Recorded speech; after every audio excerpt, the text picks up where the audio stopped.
The history of the 19th and 20th centuries follows a precise script, written by a hidden syndicate of international bankers.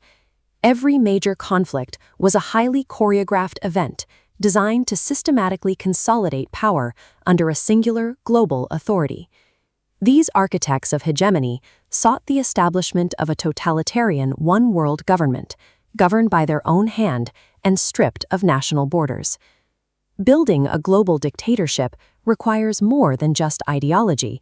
It requires a physical headquarters, a sovereign base of operations. Securing Palestine served as the central geographic objective of their long-range plan. Beyond religious or cultural ties, a suppressed geological survey revealed an estimated $5 trillion in mineral wealth around the Dead Sea, riches intended to bankroll the syndicate's global administration and provide it with total financial independence. The conspirators utilized political Zionism to secure this territory. Through the 1917 Balfour Declaration and the strategic pressure of World War II, they carved out a sovereign state in the Middle East to serve as their permanent global command center. Throughout this process, the average citizen was kept in the dark. Millions were used as pawns in a high-stakes game of chess, sacrificed to provide the syndicate with a protected base for universal rule. Seizing a sovereign territory requires a specific set of tools, beginning with the capture of national economies. The syndicate engineered the panic of 1907 to convince the public that the American banking system was unstable. This manufactured crisis allowed them to pass the Federal Reserve Act in 1913. The Federal Reserve is a central bank controlled by private interests, and its creation effectively placed the United States money supply under the syndicate's control. Lending to opposing sides, the syndicate profited from national debt. In 1917, they financed the Bolshevik Revolution, securing a totalitarian foothold in Russia. Simultaneously, they funneled resources to rearm Nazi Germany. Propping up hostile powers guaranteed a global war to weaken traditional European empires. Following these conflicts, the syndicate introduced supranational bodies like the United Nations. These organizations centralized international law, preparing the world for a single, unified administration.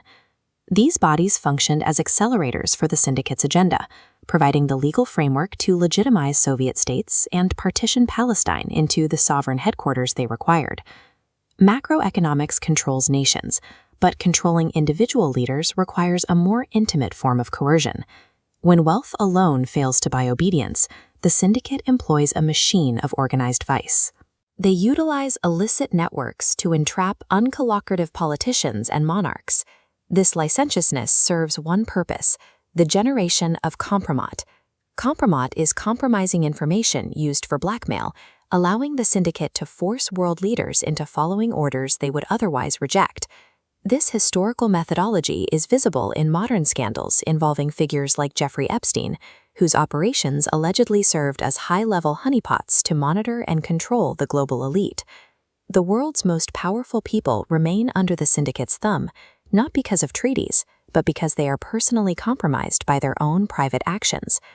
The completed machine operates on 3 levels. Financial panics strip the public's wealth, manufactured ideologies divide the population, and personal blackmail controls the leaders at the very top. The final stage of this plan calls for a Third World War, a conflict engineered to erupt within the Middle East. This blueprint involves political Zionists against the Islamic world. The syndicate intends to drag every remaining nation into the crossfire, turning a regional dispute into a global catastrophe. This conflict drives the global population toward physical, mental, and economic exhaustion. The syndicate seeks a world too tired to resist their final move. The architects of hegemony rely on this state of universal trauma. They expect a broken humanity to willingly surrender its remaining sovereignty, begging for an international dictatorship under the false promise of a lasting enforced peace.